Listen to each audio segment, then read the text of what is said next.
Boa noite, Tudo bem? tudo bom e você? Tudo jóia. Boa noite, Lucielen. Bom, vamos lá. Vamos começar. Deixa eu abrir aqui a apresentação, depois eu vou ficando de olho aqui.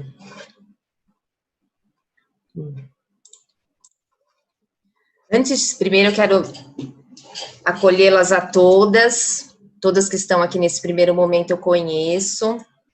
Sejam muito bem-vindas. Agradeço por estarem participando desse momento. O tema que eu vou tratar com vocês, ele não é desconhecido, mas o foco que eu darei a vocês, ele não é tão trabalhado nas escolas e, na verdade, ele é um pouco temido pelas pessoas, porque mexe muito com o nosso modo de lidar com a vida. Então, um primeiro momento, eu gostaria de estabelecer aqui com vocês algumas regras. Vocês todas que estão aqui já me conhecem um pouco bem, eu sou bem de regras, né? Então já vamos estabelecer aqui as regras da casa. Todas vocês escolheram estar aqui, né? Cada uma de vocês escolheu por uma motivação específica e cada uma de vocês é que sabe por que escolheu estar aqui e dedicar aí 40 minutos do seu tempo para escutar o que eu tenho para falar. Todos têm direito à fala, eu vou dedicar esse tempo mais para o final da nossa conversa, mas em alguns momentos eu vou pedir que vocês se coloquem a partir de algumas perguntas que fazem parte da apresentação. Toda troca, ela é fundamental. Não existe aprendizado se não há troca. A autoria em construção, que é uma proposta que eu já realizo desde 2017, procura ser um espaço em que as pessoas possam não só desenvolver a sua própria autoria, como eu também possa me desenvolver melhor nos meus processos de autoria. Então, eu não acredito que nós possamos exercer bem o nosso papel na sociedade se nós não estivermos imbuídas de uma ação de querer exercer a autoria na sua vida, seja como mãe, seja como filha, seja como esposa, seja como profissional, em qualquer ação que nós tenhamos, nós precisamos fazer escolhas e desenvolver essa autoria. Então, eu exerço uma função de coordenadora, mas eu não sou só coordenadora. Então, eu estou aqui no momento com vocês como uma formadora, mas tem outras ações que eu faço, por exemplo, como atendimento de crianças.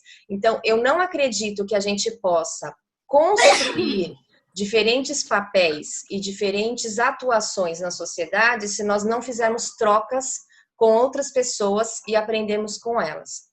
Nós sabemos que hoje em dia não adianta fazermos tantos cursos por aí e muitas vezes não conseguimos colocá-los em prática. Cada dia mais fica comprovado que quando você tem alguém, um mentor ou uma pessoa que te ajuda e te explica como você pode fazer, mais fácil você consegue colocar aquilo em prática. Então, eu acredito muito que o processo de autoria se dá nessa linha. Então, um pouco do que eu vou falar sobre autoavaliação dentro do ambiente escolar, ele se direciona a isso, e ele independe da faixa etária. O tema não se restringe nem à educação infantil, nem ao ensino fundamental, nem ao ensino médio, nem a faculdades. A gente pode trabalhar com qualquer faixa etária e isso também vai servir para vocês enquanto adultas. Então, primeira questão que eu gostaria de tratar com vocês em relação à troca que faz parte da regra da casa é que ninguém aqui sabe mais do que o outro e tudo que vocês puderem contribuir com o grupo aqui nessa troca favorecerá o aprendizado de todos nós. Tudo bem? Então vamos à apresentação, que é algo que interessa bastante.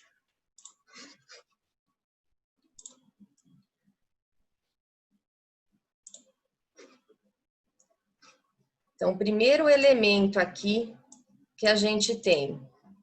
Quando se fala em autoavaliação, muitas vezes as pessoas olham para isso quase como se fosse uma bomba relógio. Já desperta um alerta. Eu não sei se vocês conseguem ouvir o barulho relógio. Eu montei simulei aqui, junto com o Inácio, um relógio, uma bomba relógio mesmo, que literalmente desperta em cada um de nós um alerta. E não é um alerta que, vamos dizer assim, nos traz conforto. Por quê? Primeiro, ele nos faz pensar o que o outro vai pensar de nós. Então, automaticamente, gera em cada um de nós uma reação. O que a pessoa pensará de mim? Então, é a imagem. Então, se eu olho para essa imagem, eu estou tirando de mim a minha própria imagem e deveria ser algo muito natural para cada um de nós olhar-se no espelho ou tirar a si próprio e parar para pensar como é que você pensa, o que você sente, como que você vai fazer as escolhas em sua vida. No entanto, até essa ação, o mais difícil é você olhar para si mesmo. Mais até do que o outro avaliar, olha como é louco. Nós nos sentimos mais confortáveis em passar por situações em que um terceiro nos avalie, passarmos por processos seletivos, passarmos por provas, pegarmos um calhamaço enorme lá de testes em que alguém vai dizer se nós sabemos ou não determinadas coisas, mas não temos coragem de nos autoavaliar e chegar à conclusão que em determinado aspecto eu tenho competência, em outro eu preciso me trabalhar. Por que isso ocorre? Porque ele gera em cada um de nós um movimento necessário para que eu me modifique.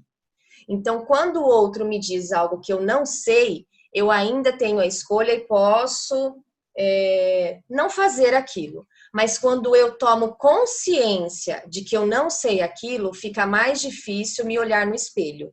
Fica mais difícil não lidar com aquela realidade e enfrentá-la da forma como deveria. Então, o que envolve o processo autoavaliativo? Ele envolve tirar o meu próprio pensamento. Quer dizer, então eu vou me olhar. Não foquem só na questão do conhecimento cognitivo. Então, porque nós todos somos um ser integrado. Então, nós temos o conhecimento, competências técnicas, nós temos competências teóricas, nós temos competências práticas, né, que são procedimentos que todo mundo sabe fazer. Cada um de nós deve ter uma habilidade específica em que você é muito bom. Em cada uma dessas questões que te integram, você pode fazer movimentos de se autoavaliar. No entanto, isso envolve você sair de si e olhar-se com neutralidade, o que é muito difícil de fazer. Porém, se isso for trabalhado desde pequeno em situações cotidianas, com maior facilidade, você enfrentará isso no dia a dia. Para realizar isso, há um processo que dentro da neurociência, dentro da psicologia cognitiva, é nomeado como exercício metacognitivo. Envolve exatamente o processo de autoavaliação. A autoavaliação, ela, como eu disse para vocês no início, ela não é um conhecimento novo, não é um assunto novo. O fato de nós nomearmos e dizermos a autoavaliação está dentro das metodologias ativas, porque, de fato, ela, dentro da metodologia ativa, não tem como você não usar autoavaliação, porque a autoavaliação, ela necessita que a pessoa seja parte no processo. Ela não pode esperar apenas que o outro lhe diga o que ela já conquistou, o que ela já sabe fazer ou não. Então, vamos para o próximo. Nós vamos começar com um exercício simples. Eu gostaria que cada uma de vocês sentasse numa postura que você não se modificasse, mas numa postura ereta, no local em que você está. Inicialmente, nós vamos olhar um pouquinho para esse catavento, só para tentar fazer um exercício de ir percebendo a nossa respiração, mas não é para você diminuí-la nem aumentá-la, apenas comece a focar na sua respiração. Preste atenção nesse movimento que você faz. Esqueça que você está numa live, esqueça que tem pessoas que podem estar ou não te olhando, esqueça todas as outras coisas distratoras no ambiente. Agora feche os seus olhos. E eu gostaria que você fizesse um exercício de focar toda a sua concentração apenas na sua respiração. Por alguns segundos. Pode acontecer que a sua mente, nesses próximos segundos, comece a divagar, lhe trazendo imagens de coisas que você tem para fazer, ou de coisas que aconteceram no dia, qualquer imagem diversa. Vá passando essas imagens como se fosse revista, folha de revista, vai tirando ela da frente e voltando o seu foco sempre para a respiração, porque a nossa meta é focar na respiração. Nesse movimento de inspirar e expirar, inspirar e expirar.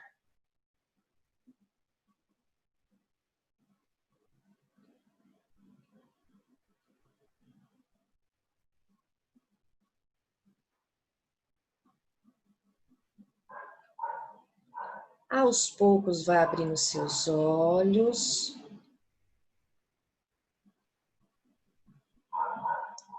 Por alguns segundos, pense um pouco como é que você está se sentindo. Se foi fácil, se foi difícil concentrar-se. O que foi fácil, o que foi difícil. E eu gostaria de pedir que 3 pessoas que queiram compartilhem com o grupo, a partir das perguntas que eu fiz, se foi fácil, se foi difícil, o que foi fácil e o que foi difícil. Nesse tempo curto, manter o foco na respiração.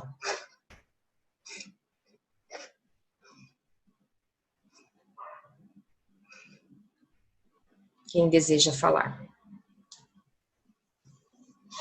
Bom, para mim foi difícil manter a concentração. Na hora que você falou que iam vir coisas para fazer, já tinha vindo assim 1000 coisas para fazer.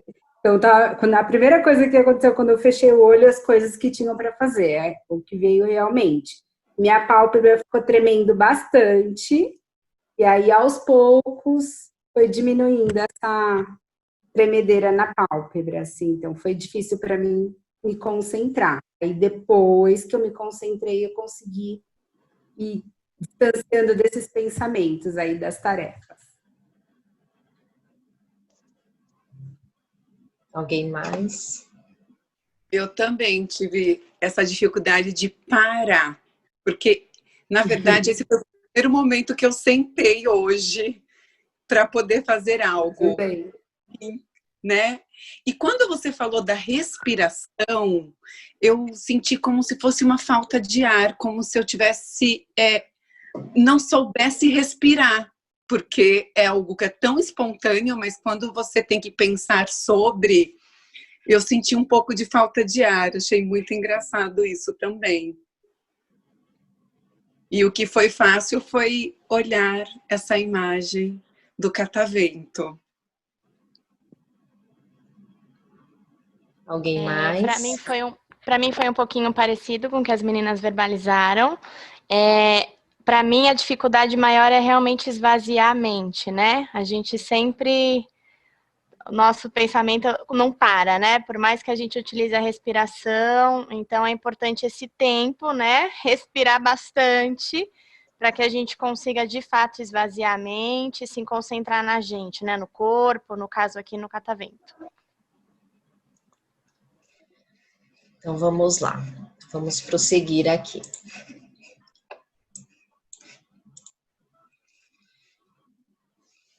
Então, o primeiro movimento que nós fizemos foi procurar uma postura, depois parar um pouquinho para respirar. Como eu disse a vocês, é muito comum as imagens começarem a surgir no nosso imaginário. Depois nós conseguimos parar para ter alguma sensação, né? Perceber essa sensação que para alguns é de conforto, para outros é de desconforto. E no final pode gerar um sentimento, seja positivo ou seja negativo. Esse exercício, ele é conhecido como mindfulness. Não sei se vocês conhecem, é uma técnica que hoje em dia é muito utilizada para fazer pacificação e para favorecer o desenvolvimento específico de foco. Há pesquisas, né, até esse Instituto Latino-Americano de Mindfulness e Bem-Estar, ele sinaliza que há fortes pesquisas que indicam que quem pratica isso diariamente tem 48% mais foco, 40% mais produtividade pessoal, 34% habilidade de priorização, 48% de satisfação, no caso de funcionários, né, quando isso é trabalhado dentro de uma empresa, por exemplo, quando há treinamentos com esse tipo de foco, e 40% de performance sob pressão. Aí eu faço uma primeira pergunta para vocês. Primeiro, vocês sabiam disso? Conheciam essa técnica? Alguém conhecia? Já tinham usado? Oi, Aline, eu já conhecia. Como você sabe, eu sou professora e durante essa pandemia, lá na escola, a gente faz muito cursos, palestras, e o mês passado nós fizemos um curso que tratava sobre o emocional, sobre a respiração, sobre a terapia, né, e veio de tudo que você passou aí, da primeira imagem, para a gente trabalhar a nossa respiração e fechar os olhos.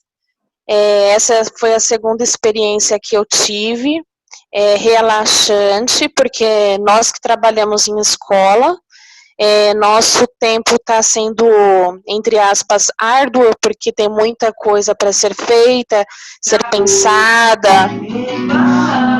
Então, esse momento está sendo muito prazeroso.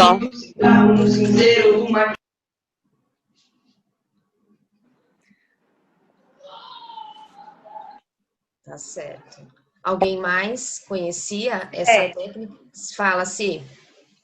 Então, eu faço yoga, né? Faço toda manhã. Então, na yoga, ela tem sempre essa prática dessa meditação, de concentrar essa respiração no abdômen. E eles falam também que esses pensamentos é naturais eles irem na cabeça, né? E o quanto é importante eles virem e a gente deixar eles passarem.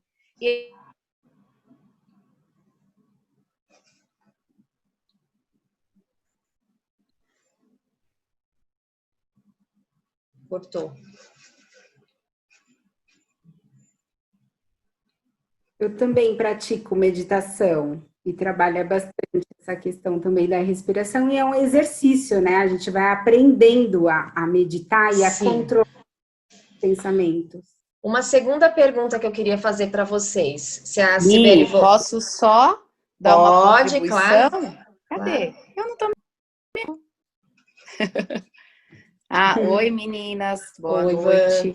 Boa noite. Na pós de neurociência, a Carla Tiepo fala muito sobre mindfulness, né? E é exatamente isso, porque o cérebro ele precisa oscilar entre ação e repouso para ser saudável e fazer conexões, enfim. Então, o quanto é importante essa prática da respiração, e é algo que a gente aprende, precisa ser treinado mesmo. Exato. E o que as meninas colocaram, né, sobre todo esse cansaço da gente não conseguir se concentrar, a meditação ela é fundamental. Ela é fundamental. Eu também pratico, eu faço todas as manhãs, e ela é, assim, essencial, principalmente para a gente nesse momento, né? E como educadoras, e também realizar com as crianças é fundamental. Só que é algo que precisa ser constante. Não pode ser uma vez ou outra. Isso não pode ser esporádico, tem que ter né? Prática. Exato. Para dar certo, para funcionar, para ter resultado mesmo, já foi feita uma pesquisa que mostrou o cérebro antes e o cérebro depois de um projeto aí de frequência com a prática do mindfulness. E viram resultados, assim, fantásticos. Então, acho importantíssimo. Vamos incentivar aí. Você entrou na segunda pergunta que eu faria, Vanessa. Se nós acreditamos que isso já é um benefício para nós, adultos, será que não é possível colocarmos isso em prática dentro de sala de aula? Será que isso toma, de fato, tanto tempo? E olha o que é importante. Boa noite, Laércio, seja muito bem-vindo. Bem. Bem. Se nós colocarmos isso em prática dentro do dia a dia de sala de aula, principalmente nesse momento que nós estamos vivendo, em que nós chega até o nosso conhecimento tantos casos de crianças que estão desinteressadas, que estão desestimuladas, que não estão se sentindo mais atrativas pelo movimento de estar em contato com a escola, isso ajudaria ela a manter o foco, ela ter a quietude. Nós não sabemos como é que está sendo para cada uma dessas crianças o contexto familiar. Ontem, na coletiva do Bruno Covas, ele falava sobre a questão das crianças que vivem situações de risco, por exemplo, né, em relação à violência doméstica, etc. Muitas vezes essa fala, ela sempre é direcionada muito a quem financeiramente é mais favorecido, mas a gente sabe que está todo mundo numa panela de pressão. Necessariamente qualquer criança, qualquer adolescente, qualquer um de nós pode estar vivendo uma situação de enorme estresse. E como eu disse a vocês, e a própria pesquisa aqui, no caso do Mindfulness, diz que esse tipo de exercício da meditação, do Mindfulness, pode favorecer que nós consigamos lidar melhor com a pressão. Vocês acreditam que poderia ser colocado em prática no dia a dia de vocês em sala de aula com os seus alunos?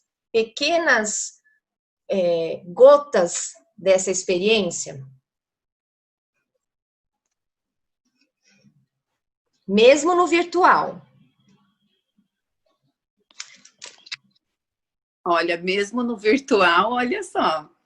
É uma pergunta difícil. Mas difícil. Vocês conseguem imaginar que você conseguiria pedir para o seu aluno sentar, fechar os olhos, acomodar-se numa postura, respirar, parar para perceber que ele tem uma respiração? Veja só, no colégio que eu atuo, né, que a gente não tem só pessoas que estão no colégio, né, que eu atuo, uma série em específico está trabalhando o corpo humano. Nada mais, com mais sentido do que eu fazer uma experiência como essa, para o aluno perceber o próprio corpo, que ele tem uma respiração, que ele mesmo é capaz de perceber o seu corpo. No entanto, vocês acreditam que isso seria possível? Total. O que você acha, Ângela? Eu acho que super vale a pena. Eu acho que investir nessa questão da criança parar, né, para poder se perceber os outros, né, os sons, traz essa volta calma também e ajuda nessa percepção total. E para a gente poder avançar, eu costumo utilizar muito na sala de aula, nunca tinha pensado nisso remotamente, né, depois de um parque parar, ouvir música, ou externos, né, o próprio corpo, e eu percebo que sempre depois desse trabalho posso avançar nas situações. Um conceito importante para vocês saberem: Mindfulness não é autoavaliação, tá? Ela é apenas uma técnica que ela pode favorecer o desenvolvimento de foco, né? A tradução é atenção plena, então nos ajuda a desenvolver essa atenção plena. Será que, por exemplo, numa série de ensino fundamental, num dia, por exemplo, de prova, isso não favoreceria o aluno a ingressar naquela atividade de forma mais serena? A gente sabe a ansiedade que eles têm em corresponder a uma avaliação, que, como eu disse a vocês, é um terceiro, um quarto, uma quinta pessoa dizendo que eu sei ou que eu não sei, e eu não estou desqualificando as pessoas que nos avaliam, mas nós também temos enorme competência para nos avaliar. Então, essa competência tem que ser desenvolvida desde pequeno. Então, continuando aqui. Olha só esse dado que é importante. O IBGE de 2018 e 2019 indica, não é uma faixa etária que a maioria de vocês atuam, exceto o Laércio, que eu sei que atuou muitos anos com essa faixa etária e tem um repertório enorme para, inclusive, contribuir aqui conosco. Mas há pesquisas que indicam que o maior fator de desistência, quase 30%, é por desinteresse pelo estudo. E isso é fruto nosso, é fruto do nosso trabalho também. O que nós temos feito para que esses alunos tenham interesse? Agora, veja só, esse interesse, muitas vezes, o professor quer pôr uma capa de super-herói e achar que ele vai enfiar dentro do corpo do aluno essa vontade por aprender, esse desejo por aprender. Mas se todo o processo educativo sempre centrar-se em um terceiro me dizer o que fazer, em um terceiro me dizer se eu sei ou se eu não sei, e eu não sou protagonista desse processo, eu não vou ter interesse pelo conhecimento. Nós só temos interesse por aquilo que nos desperta interesse. Cada um de nós, como eu disse no início, escolheu estar aqui numa sexta-feira, às 7 horas da noite, para escutar o que eu estou falando. Outras pessoas não escolheram. Então, isso é interesse. De que forma vocês desenvolveram interesse por esse tema? Não faço ideia. Alguma coisa movimentou em vocês a vontade de querer saber sobre esse determinado assunto. Agora, nós precisamos ampliar esse contingente dentro do ambiente de sala de aula, porque não dá para centrar toda a força-tarefa do aprender e do gerar aprendizagem no professor. O aluno precisa ser engajado a querer aprender, porém ele só será se nós fizermos movimentos em que ele seja protagonista. Então, a autoavaliação, ela é fundamental para que o aluno chegue a ter autonomia intelectual, que ele consiga ter esse engajamento. Então, o que eu coloquei aqui de informação? Muitas nações, elas potencializam a educação. A gente tem aí alguns países que a educação é ponto forte, é ponto crucial, não pode ser menos, ela é mais importante do que qualquer outra coisa. E nós, o que faremos? Diante do cenário que nós vivemos hoje, a gente tem uma situação concreta em que nós precisaremos, a partir de desde já, responder a toda uma reformulação, inclusive para dar conta de lacunas que surgiram em função da pandemia. E como que nós vamos fazer isso? E o que eu gostaria de falar para vocês aqui em relação a isso? Dentro desse processo metacognitivo, nós temos componentes metacognitivos e elementos metacognitivos. O que é a metacognição? Ele é esse pensamento sobre o conhecimento. Então, eu vou conhecer o que eu conheço, conhecer o que eu aprendi. O que eu aprendi, não é o que o outro aprendeu. Eu preciso parar e pensar sobre o meu processo de pensamento, o meu processo de construção de pensamento. Se nós formos parar para olhar de forma sincera e de forma realista a escola, nós praticamente não damos esse tempo para a criança, nem para o jovem, nem para o adulto na universidade para olhar. É quase que um movimento de fábrica em que vão acontecendo várias ações em que quase não há tempo para que ele pare para pensar sobre o que ele está produzindo, sobre o que ele está fazendo. Ele apenas pensa sobre a tarefa, em resolver aquela tarefa. Não sei se vocês concordam com o que eu estou colocando, mais para frente nós vamos falar sobre isso. Mas há uma pessoa, há uma tarefa e há uma estratégia. Cada aluno que está conosco dentro do ambiente de sala de aula, em qualquer componente curricular, independente da forma que você utilize para trabalhar aquele componente, se você vai utilizar técnicas mais com ferramentas tecnológicas, se você vai usar só o quadro branco, se você vai usar lousa, se você vai usar caderno, se você vai usar livro, ele vai usar determinada estratégia para realizar aquela tarefa.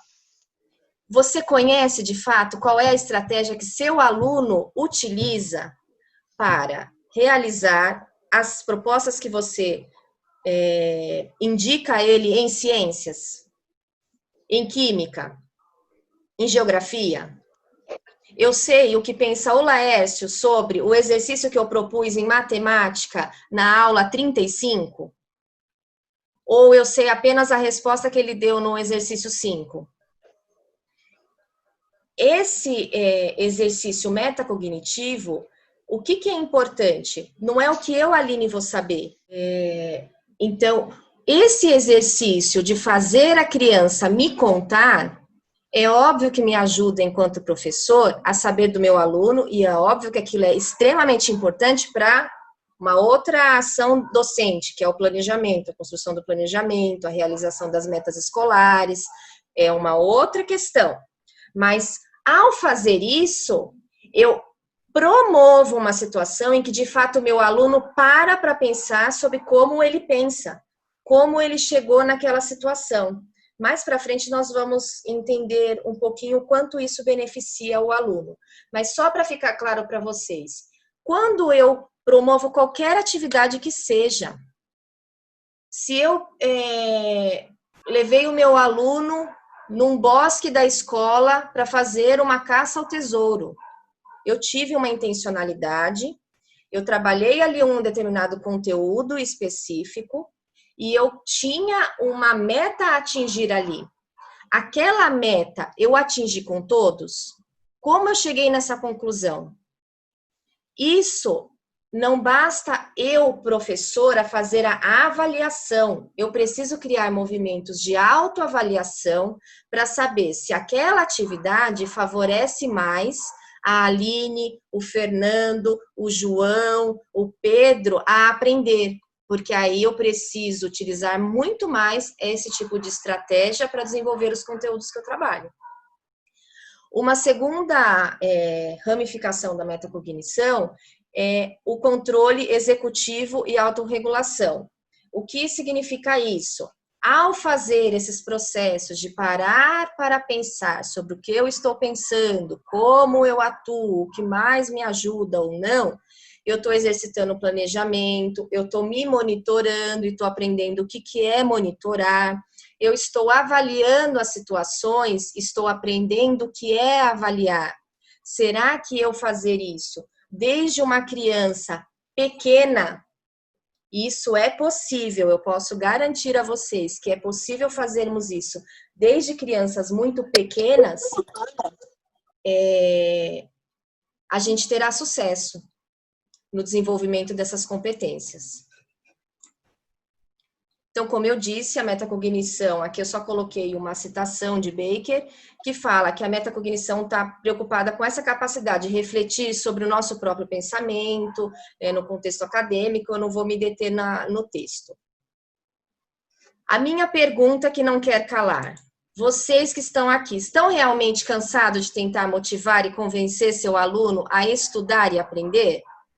Por favor, eu quero ouvir a resposta de todos. Não tem resposta? Todos mudos? Estão cansados de tentar motivar e convencer seu aluno ou não? Sim! Ai, por favor, ainda bem. E os filhos também, hein, Os Aline? filhos também. Então, primeira coisa, vocês vão repetir comigo. A autoavaliação, é para repetir mesmo, é para gravar na mente. A autoavaliação é um elemento da metodologia ativa e requer um exercício de metacognição. Se eu não fizer isso, eu não consigo desenvolver a autoavaliação. Não tem como eu fazer um processo de me autogerir, de me autoavaliar e fazer as correções de rota que eu preciso no meu desenvolvimento, se eu não parar e fazer esse movimento metacognitivo. Minha pergunta, qual é seu estilo cognitivo dominante? Vocês sabem responder qual é seu estilo cognitivo dominante? Pergunta Não. difícil, né? Alguém sabe responder? Não. Então, olha só.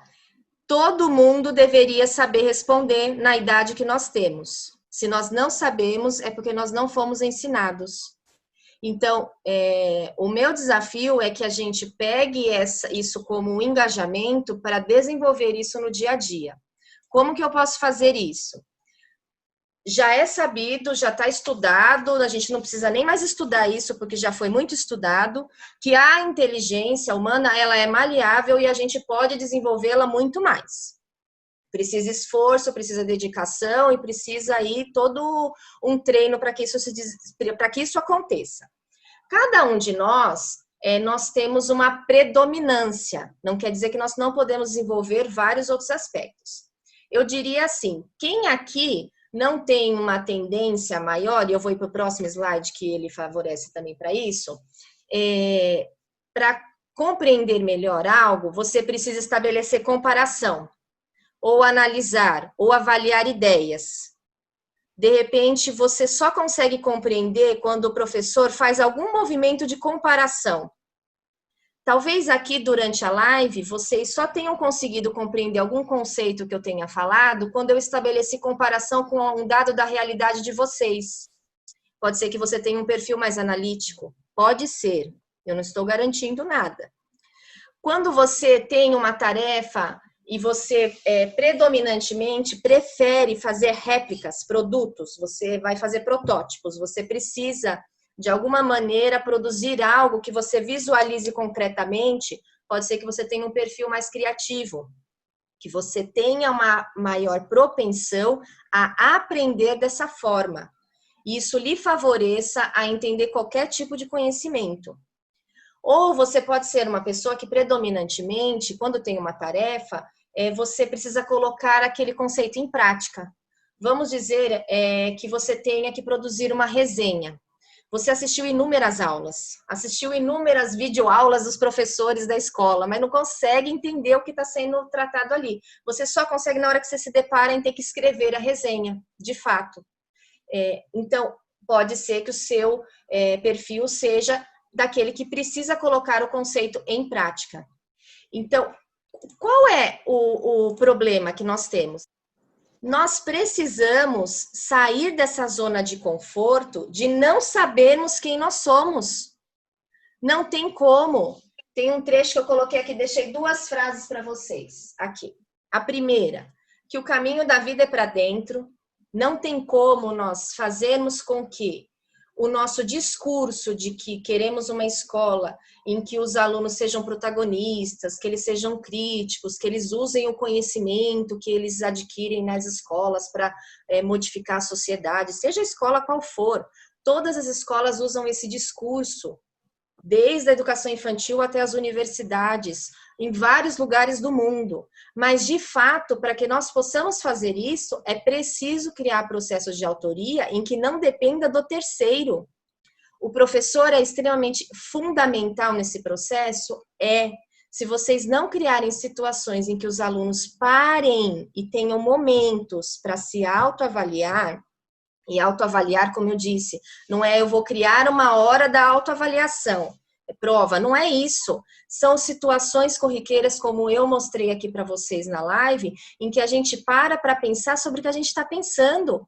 Nossa, eu fui ali naquela atividade do bosque, em que era uma caça ao tesouro. Eu perguntei para os alunos e vi que 3 alunos falaram que trouxeram informações que ficou nítido que para eles aquele tipo de experiência prática foi concreta, eles colocaram conhecimento em prática, favoreceu. Opa, eu preciso, como professor, ter essa informação, porque se ele é muito pequeno, ele não consegue registrar isso.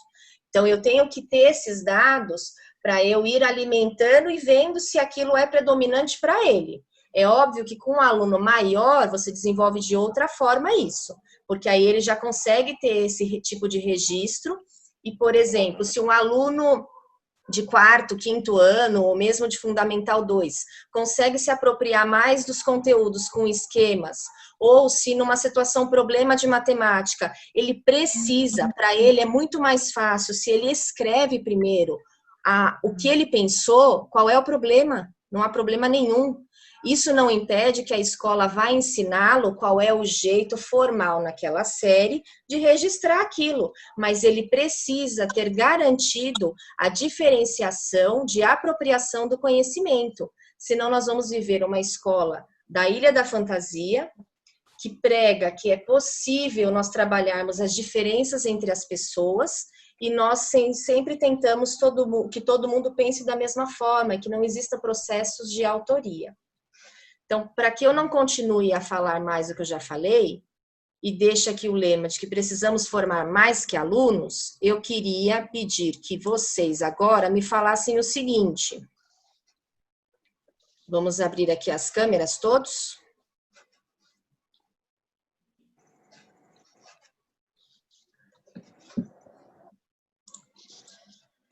Vocês acreditam que é possível? É impossível? O que é mais fácil, o que é mais difícil?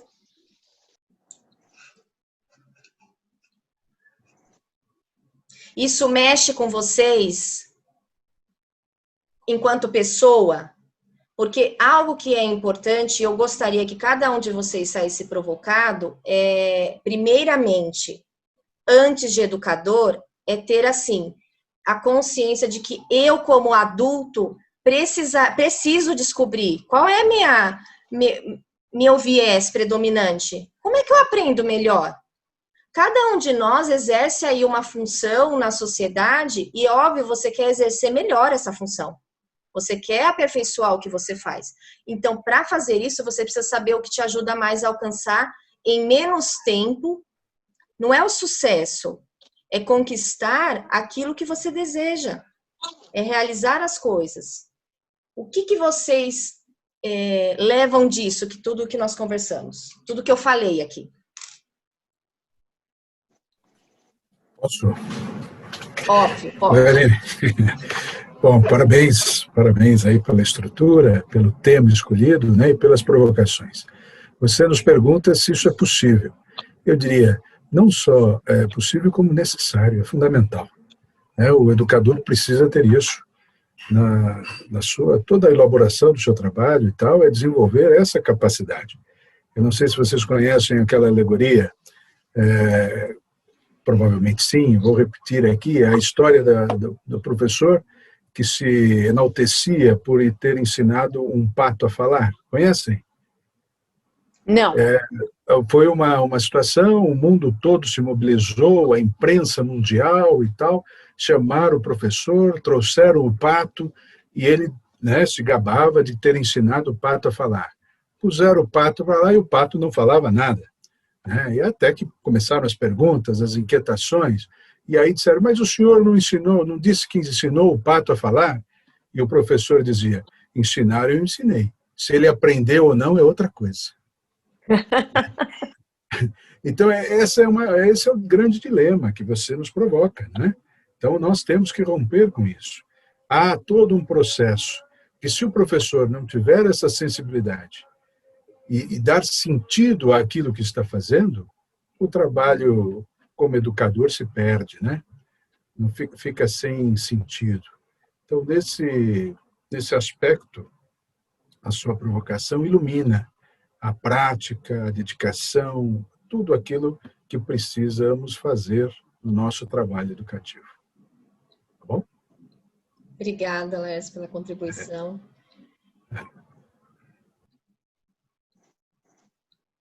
Quem mais? Alguém mais quer falar alguma coisa? Oi, Aline, eu queria falar, agradecer pela noite, pelo momento. É sempre bom quando a gente separa um tempo para buscar novos conhecimentos e saberes. E você sabe que a minha área da educação é diferente, né, da escola do ensino particular, mas todos nós professores temos realmente que saber qual é a nossa importância, qual é o nosso papel, que objetivos eu quero com a minha criança, né? Você sabe que esse ano eu cuido dos bebês, e até mesmo atividades, brincadeiras, estimulações com os bebês, há um objetivo, há uma intencionalidade. O que eu quero passar para os meus alunos? E a educação, ela tem que estar sempre evoluindo. E por mais que aí fora as pessoas possam falar que o professor é isso, que é aquilo, que a educação faz isso e aquilo, nós somos a semente. Nós vamos plantar a semente na vida das crianças, na vida do adolescente, na vida do adulto, entendeu? Então eu quero deixar aqui meu obrigada por esse momento e dizer que jamais pensamos em desistir da educação, porque a educação é que move o mundo, e assim é na vida do ser humano. Obrigada. Obrigada, Luciele. Eu também quero agradecer a oportunidade, né, de estar aqui compartilhando com você, uma parceira de trabalho, com alguns membros da minha equipe, onde eu estou mais próxima, e agradecer a oportunidade, mandar um beijo especial para o Laércio, meu marido está mandando um beijo aqui para ele também. Que bom, né, sextarmos com amigos e com muita sabedoria. Então, muito obrigada. Obrigada a todos, gente, por esse momento. Eu espero que nós possamos aí cultivar, principalmente, esses processos de autoria em cada um de nós. A mensagem que eu mais gostaria que cada um de vocês levasse, e a Cibele sabe muito bem do que eu vou falar, porque ela brinca comigo que eu sou um pouco, como é que você fala? Hiperativa, mas eu não sou hiperativa, viu, gente? Eu não acredito que nós tenhamos apenas uma competência, que nós sejamos limitados, seres limitados. Eu acredito que todos nós temos capacidade para fazer muitas coisas no mundo, na sociedade, e nós podemos ousar mais. Então, a autoria de cada um de nós, estar em parceria um com o outro e poder construir juntos algo melhor é muito importante. Então, se vocês puderem, de fato, se provocar ao longo da semana, nas tarefas que fizerem, pensar, deixa eu ver aqui, nessa atividade em específico, eu entendi direito? Não entendi nada. Então, como é que eu teria entendido melhor? E tentar usar uma estratégia que te favorece, isso vai ajudando você no seu caminho. Isso é o mais importante. E eu gostaria que isso vocês levassem primeiro para vocês. Porque o que vocês tiverem, vocês vão alimentar os ambientes em que vocês estiverem. Então, eu agradeço muito a presença de todos vocês. É uma alegria estar aqui com cada um de vocês, que são pessoas muito queridas para mim, todos que estão aqui, são pessoas muito especiais, e me traz um enorme conforto. Parabéns, Aline. Obrigada. Parabéns. Posso falar um pouquinho? Claro. Não sei se... É que eu estou no celular, é um pouco difícil. Não sei se você está me vendo. Sim. Aline, esse trabalho que você apresentou é super importante, né? Eu vejo esse trabalho em você, e essa reflexão que você está fazendo é mais importante ainda, porque a gente não consegue fazer verdadeiramente aquilo que a gente não acredita. Então, o primeiro passo é exatamente esse que você falou, é a pessoa desenvolver, é a pessoa acreditar realmente na importância desse trabalho, porque naturalmente ela vai migrar esse trabalho, né, para as professoras, para os alunos, seja lá aonde ela estiver. Sim. Então, esse trabalho de formação, esse trabalho de você entender a importância dessa reflexão, é o primeiro passo realmente. Parabéns, parabéns pelo seu trabalho, pela excelente profissional que é. E veio para o nosso grupo para agregar. Nós estamos muito felizes. Obrigada, Sô. Muito obrigada mesmo, viu? É muito importante para mim fazer momentos assim que a gente possa, de fato, um ajudar o outro. Eu não acredito que nós possamos melhorar. Algumas pessoas que estão aqui me conhecem há pouco tempo, algumas me conhecem de muito tempo. E principalmente essas que me conhecem de muito tempo sabem o quanto eu acredito que a gente só constrói as coisas nessa troca com o outro.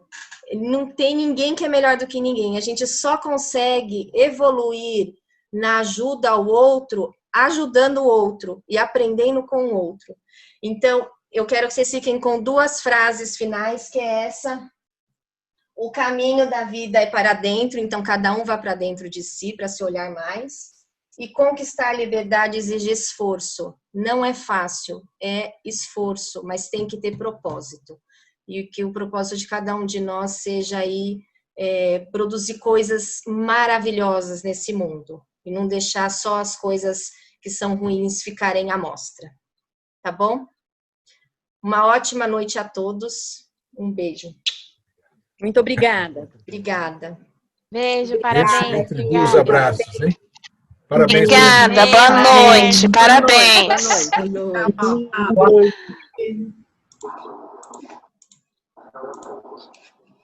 Quero que eu saia aqui.